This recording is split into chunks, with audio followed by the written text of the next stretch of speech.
Je dis la parole de Dieu. Pour toi, dirige ton cœur vers Dieu, étends vers lui tes mains, éloigne-toi de l'iniquité et ne laisse pas habiter l'injustice sous ta tente. Alors, tu lèveras ton front sans tache, tu seras ferme et sans crainte. Amen. Dans la parole de Dieu nous dit, pour toi, dirige ton cœur vers l'Éternel. Dirige ton cœur vers l'Éternel. Tu vas diriger ton cœur vers Dieu. Ne laisse pas l'injustice s'installer sur ta tête. C'est quoi l'injustice? Bien aimé, parce que lorsqu'on passe des moments difficiles, qu'on passe des moments de détresse, c'est alors là que l'ennemi profite, il vient s'installer. Il vient devant toi pour dire, regarde ta vie, ce n'est pas normal. Regarde comment tu vis, ce n'est pas normal. Ce n'est pas juste que tu sois comme ça. Même il y a des gens qui viendront te dire, ça fait des années que tu travailles dans telle boîte-là. Pourquoi tu n'as pas encore monté des grades? Ce n'est pas normal. Pourtant, dans ton cœur, toi aussi, tu commences à penser comme ça. Ce n'est pas normal. Mais quand quelqu'un d'autre vient le confirmer, alors là, ça fait le boum, un coup. Et toute l'injustice commence à rentrer. Tu vas commencer à haïr ton chef. Tu vas commencer à haïr tes supérieurs. Tu vas commencer à haïr même les voisins, même qui n'aiment pour rien. Là. Tu vas commencer maintenant à dire non, l'être humain est comme ça, je ne vais pas avoir affaire avec elle. Il dit non. Pour toi, dirige ton cœur vers l'Éternel. Nous ne devons pas laisser l'injustice envahir nos vies, même dans notre vie chrétienne. Il y a des choses aussi qui arrivent dans ta vie, toi-même tu sais que ce n'est pas juste. Toi-même tu sais que ce n'est pas normal. Il y a des problèmes qui viennent dans ta vie. Tu sais que ça c'est dans ma vie. Ce n'est pas normal. Mais tu acceptes et tu assis dedans. N'acceptez pas l'injustice. N'acceptez pas qu'on t'amène le péché dans ta maison. N'acceptez pas qu'on t'amène aussi des maladies ou des critiques dans ta vie, dans ta maison. Bien aimé, nous ne devons pas accepter tout ce qui est injuste aux yeux de l'Éternel. Des fois, un chrétien, il a des problèmes. Et là, notre sœur, lorsqu'on a entendu son témoignage, elle n'arrivait pas à lever les mains, mais elle venait pour chanter. Ce n'était pas juste qu'elle n'arrivait pas à lever ses mains. Ce n'était pas juste que les muscles de sa bouche soient bloqués, qu'elle ne peut pas parler. La bouche n'est pas faite pour parler. La bouche n'est pas faite pour bénir, n'est-ce pas? Mais pourquoi même bouche là-même est bloquée? Dieu va te donner une bouche qui n'a pas de son. Ce n'était pas juste. Elle a refusé. Elle a commencé à faire avec. Nous ne devons pas accepter l'injustice. Des fois, il y a des problèmes qui t'envahissent dans ta maison. Au lieu de faire face, chrétien va s'asseoir. Chrétien va accepter des problèmes difficiles dans sa vie. Le chrétien ne va pas se révolter. Chrétien ne va pas se lever dans la prière. Chrétien ne va pas dire ça, c'est pas normal. Quand c'est comme ça, on commence à dire, oh, regarde la vie de Sarah, 80 ans, il a fait enfant. Regarde la vie de Anne, il a fait. On commence à prendre des bons exemples, à détourner à mal. Donc je vais attendre aussi, moi aussi, 80 ans pour faire. Je vais attendre aussi l'âge de Anne. Je vais attendre aussi l'âge d'Abraham. Non. Quand ça arrive comme ça, bien aimé, lève-toi dans la prière. N'accepte pas l'injustice dans ta maison. Ce n'est pas juste qu'un enfant de Dieu passe les moments difficiles. Quand tu viens à l'église, on voit que tu es là, tu es bien. Pourtant, au fond de toi, tu n'es pas bien. Oui, tu ne vas pas montrer à l'église, tu ne vas pas montrer aux voisins. Mais il faut te révolter spirituellement. Il faut que tu te lèves dans la prière. Il faut que tu te lèves lorsque, au lieu de t'asseoir devant ta télé, quand il y a quelqu'un qui pousse te dire, oh, tire à gauche. Non. Il y a les policiers là. Attention, il est derrière toi. Boum. Chrétien même devient l'acteur même dans le film, il est assis devant. Ce n'est pas un péché. Et les petits téléfilms là, les 20 et 50 là, moi et mon mari on regarde. Ce n'est pas un péché. Tu regardes les mains. Quand tu finis de faire ce genre de choses, ne laisse pas ce genre de choses t'envahir. Tu finis, tu te lèves, tu vas te révolter maintenant contre ta situation. Quand tu vas voir que tu marches avec la sœur, elle parle beaucoup, elle t'amène toujours dans les chutes. Ouh, mais ton problème là vraiment c'est pas facile. Ou toi tu es courageux ça. Ah mais toi, refuse, révolte-toi, lève-toi dans la prière. Accroche-toi avec quelqu'un qui te dit, viens on va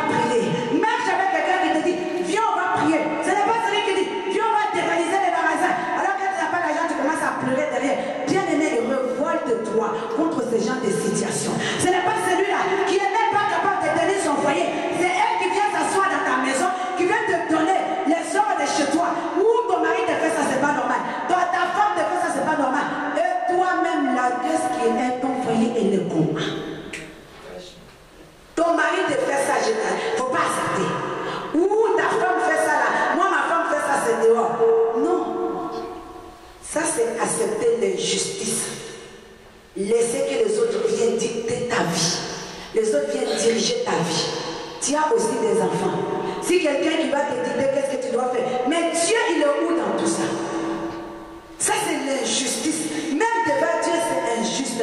Quand tu commences à écouter le conseil des méchants, des langues maléfiques, devant Dieu, c'est injuste parce que Dieu ne t'a pas créé pour que tu suives les mauvais conseils. Donc, ce n'est pas juste devant le Créateur. Tu te moques de la capacité d'intelligence qu'il a mis en toi, de comprendre les choses. L'intelligence et la sagesse qu'il a mis à ta disposition.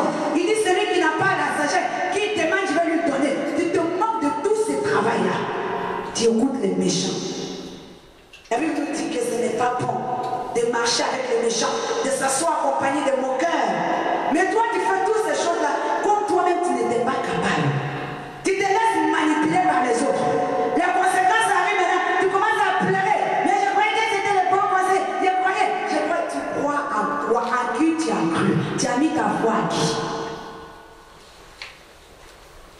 Un jour, j'étais avec ma soeur. On m'avait dit de faire quelque chose un jour. Et l'autre jour, j'ai fait la même chose. Et puis, elle me dit, pourquoi tu as fait ça? Je dis, mais je croyais qu'elle ne m'a même pas dit, tu crois en quoi? Tu croyais que quoi? Tu es incapable de réfléchir. À la place de cerveau, c'était l'eau. Tu me dis, tu croyais. Depuis quand toi, tu crois et puis tu fais et puis ça marche. Elle m'a regardé comme ça. Mais bien aimé, c'est ça. Il ne faut pas croire que. Il faut croire en. Ne crois pas que. Je croyais que. C'était de bons conseillers. Je croyais à. Va déposer le CV là-bas, tu cours. Mais tu as demandé à qui? Tu as consulté ton Dieu? L'injustice. Celui qui prend soin de toi, tu ne le consultes même pas, tu fais seulement ce que les autres te disent. Il y a d'autres qui disent, moi, je n'ai jamais été marié, mais moi, je peux faire, mais va faire pour toi. Je n'ai jamais travaillé, mais je peux, mais va faire. Il ne faut pas aller t'asseoir dans le salon de quelqu'un, je peux, n'accepte pas les jeux rentrer chez toi. N'accepte pas les jeux s'asseoir dans ta vie. Ceux qui viennent là, bien aimé, sache que c'est des personnes là qui viennent te dominer chez toi. C'est des personnes qui viennent te dominer dans ta vie de tous les jours. Que ce soit dans le foyer, dans la vie de tes enfants, dans le travail, dans la vie spirituelle, même dans la maladie, même dans les problèmes, même dans les dépressions. Les médecins nous disent quoi? Même le monde, on dit quoi? Il faut éviter de vous faire les passe-passe des médicaments. Quand tu es malade, le médicament qui t'a guéri, si quelqu'un a les mêmes maladies, est-ce que tu vas donner? Il va d'abord aller voir le médecin. Parce que peut-être il fait allergique à ça. Peut-être que son poids et ton poids, c'est pas pareil. Vous n'en savez pas. Ouh, mon médicament était fort, tiens ça. Non! J'ai eu un problème au travail. Regarde comment j'ai réglé ça. J'ai fait ceci parce que les chefs, on a dit qu'il y a un pasteur là, on nous a parlé de ça. Il n'avait pas de papier. Il a travaillé, il a tout fait, il n'y avait pas de papier. Un jour, Dieu lui dit, va à la préfecture. Il est parti à la préfecture, il vient, il dit, je vais voir le préfet. On dit, bah, non, le préfet n'est pas là. Je vais voir l'agent alors. Oh non, monsieur, c'est pas possible pour aller. Il dit, non, on m'a envoyé. Je viens voir le préfet. Mais qui t'a envoyé? Dit, c'est mon papa. Celui qui est propriétaire de la préfecture, c'est lui qui m'a envoyé. Il dit, mais il est fou celui-là. Oh, la police met le doigt. Il dit, je ne toucherai pas. Ne me touchez surtout pas. Là, ils étaient obligés de faire venir l'adjoint. Bien, mais quand il est sorti de l'adjoint, il a signé. Il est sorti de là avec le récépissé. Viens chercher le papier après. Tout ça pourquoi? Parce que c'est Dieu qui l'avait envoyé. Si toi, tu fais erreur, tu te lèves, tu t'en vas là-bas, donne mes papiers, on va appeler la police et reconduire tes frontières, tout ça. Parce que ce n'est pas la même chose. On peut écouter le conseil des autres. Lui, il est parti par la foi, c'est bien. Donc, quand il te dit, regarde comment moi j'ai fait, tu commences à prier, moi aussi, je vais la même chose, je vais avoir la foi comme toi. C'est ça le conseil qu'il faut prendre. On donne le conseil, tous les conseils sont bien à prendre. Et tu déposes et puis tu fais les tri dedans. Et tu prends celui-là, tu ajoutes pour toi, tu vas voir que ça va marcher. Mais si tu commences à apprendre à la paix, tu commences à suivre les choses, tu es en train de faire entrer l'injustice dans ta vie, dans le programme.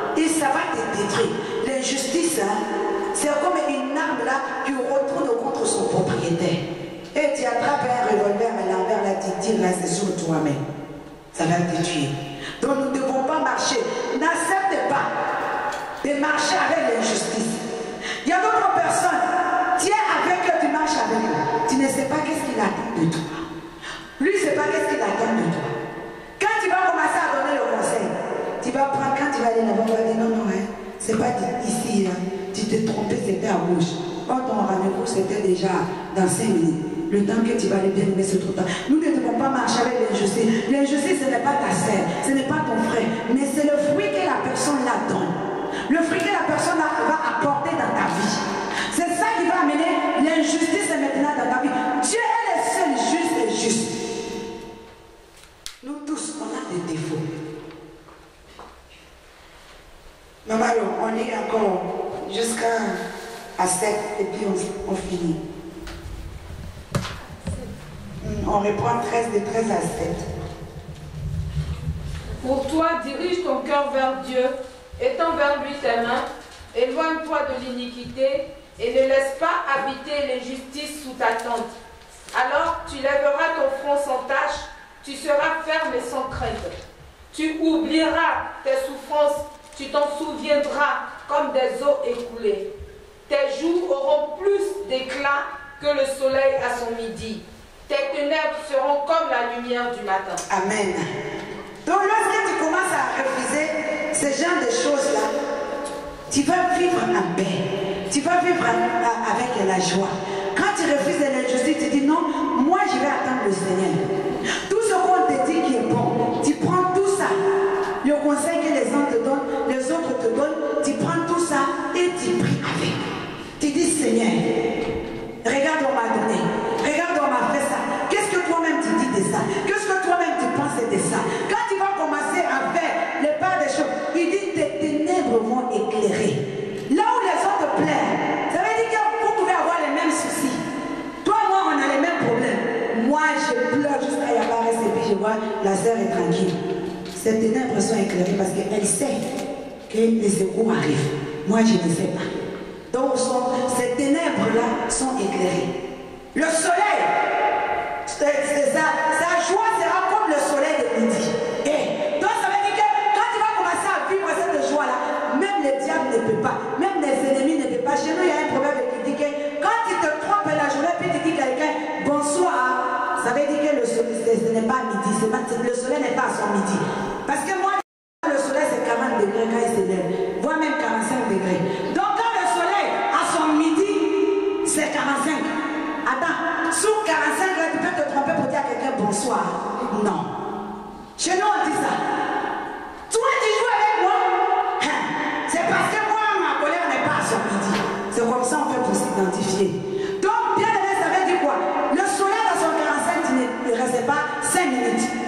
Quand tu commences à chasser l'injustice autour de toi, dans ton travail, dans ta maison, dans ton foyer, partout où tu mets les pieds dans ton église, bien aimé, l'ennemi ne tiendra pas 5 minutes dans ta vie. Lui-même, il va voir que ce terrain est dangereux pour moi. Il ne peut pas s'attirer, aller sur ce terrain-là. Mais bien aimé, nos vies chrétiennes, il faut que nous soyons des adversaires redoutables pour le diable. Il ne faut pas faciliter la tâche aux ennemis. Il faut que Satan te connaisse. Il faut que Satan sache que je ne dois pas jouer sur ce terrain-là. Yes. Moi, je parle souvent de mon père. Il était tellement grand dans l'air, moi, de là-bas, qu'un jour, il y avait les voleurs qui sont rentrés dans notre village. Il avait sa voiture garée. Et ils sont cassés partout dans le village. Mais dans notre cour, ils n'ont pas mis les pieds. Les voleurs, parce que lui, il était couché derrière sa fenêtre. Ils ont commencé à dire, ici même, ils avaient pied. Il y a même une voiture ici. Il y en a un qui dit non, hein, si vous voulez qu'on nous attrape, là, oui, mais si vous ne voulez pas qu'on nous attrape ici, il ne faut pas jouer. Hein. Là, c'est lui. Ils ont dit le nom, c'est sa cour. Alors, vite. Les voleurs, ils ont eu peur. Ils sont partis. Mais nous devons être comme ça devant les diables. Satan devait connaître ton identité. Satan devait connaître ton adresse. Les diables doivent connaître. Bien aimé, la femme là qui dit qu'elle ne garde jamais sa langue, qui parle bien, elle doit connaître ton adresse et toi. Elle sait que chez toi, on ne parle pas. L'homme là qui dit quand je parle, tous les femmes tombent. Il doit connaître ton adresse. Il sait qu'il n'en fait pas partie de ça. Celle-là même qui fait partout, tous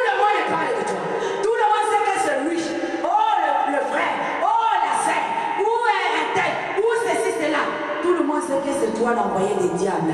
Il faut qu'elle envoie des diables. Il doit avoir un terminus resté chez toi. Moi, j'ai dit souvent à mon mari, ton terminus resté chez moi. C'est moi qui vais fermer tes tiroirs. Non. Plus question de dire la vie, oh. Des fois, il se vantait. Oh, les femmes là que j'ai eu, ça peut rappeler un car, même un autocar. Moi, j'ai dit un bon. Et c'est chez moi, tu viens me dire ça. Tu attends qu'on soit marié déjà, tu dis. Mais là, maintenant, c'est terminé ça.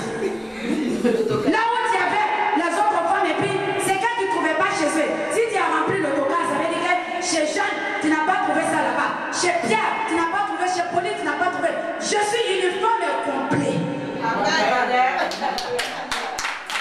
Chez moi, tu ne vas pas aller chercher un complément ailleurs.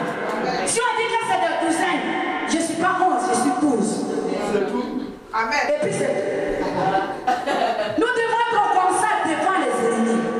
Là où, quand il dit, quand je passe, je fais les ravages là-bas. Quand il arrive chez toi, tu dis c'est ton dernier. Soit tu fais demi-tour, soit tu t'arrêtes là chez moi, tu ne fais pas un ravage et puis continue ton chemin. Amen. Résultat, nous devons être comme ça en tant que chrétiens. C'est ça la vie chrétienne. C'est ça la vie chrétienne. C'est ça le Seigneur me parlait pour la maman là tout à l'heure. Cette femme la regarde bien. Toujours tu as un souci dans ton couple. Amen. Et là Dieu a donné cette puissance là de réconciliation dans le foyer. Et là ça, si elle vient chez toi qu'elle a joué, poursuis-la. Attends même justice. Parce qu'elle a ces dons-là. Il faut qu'elle exerce ces dons-là. C'est une façon de parler pour suivre justice. Elle a ça. Donc, bien aimé, nous devons marcher avec cette puissance que le Seigneur nous a donnée. Ne laisse personne venir te dire ce que tu dois faire. Non. Tu es une mère de famille. Tu es un père de famille. Tu es le premier exemple de tes enfants. Le papa dans la maison. Chaque qu'il est, les enfants s'identifient toujours. Si le papa est fort, tu vas voir que ces enfants, ils ont une mentalité de se battre. Si le papa est homme d'affaires, tu vas voir ces enfants-là, ils ont cette mentalité-là de faire comme papa. Si la maman, elle est comme audacieuse, tu vas voir que ces enfants-là osent toujours, même à l'école, tu vois, on lève les mains, ils sont toujours là. Mais nous, toujours, on dit mon enfant est timide, on dit mon... Non, bien aimé. Non. Chrétiens que nous sommes. On dit là-bas, les gens échouent. Quand ils amènent aussi, ils vont échouer. Moi aussi, j'ai échoué. Je suis même découragée, je n'ai plus envie. Mais attends, non. Dis à l'échec que c'est toi. Il faut que l'échec sache que connaît tes dossiers. Quand il vient comme ça, il ouvre les tiroirs. Pendant qu'on veut prendre, le diable, il fait comment? Tu vas, on te pose les dossiers. Pendant qu'on celui qui veut traiter les dossiers, il vient prendre. Il dit, tiens, il est l'heure de café, va. Il va prendre le café. Quand il revient,